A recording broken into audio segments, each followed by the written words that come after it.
Ladies and gentlemen, welcome to another video. In this video, we're going to be talking about how to resolve insufficient funds during crypto purchase in Binance. So let's get straight into the video.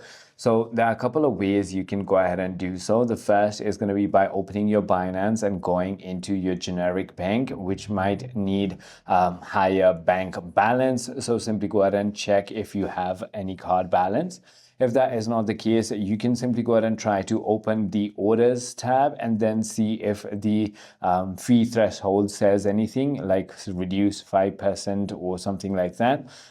If that is not the case, you can also simply go ahead and try to transfer between wallets and then simply go ahead and finalize your transaction. That should go ahead and fix your problem. However, if it still doesn't, you might need to uninstall and reinstall your application.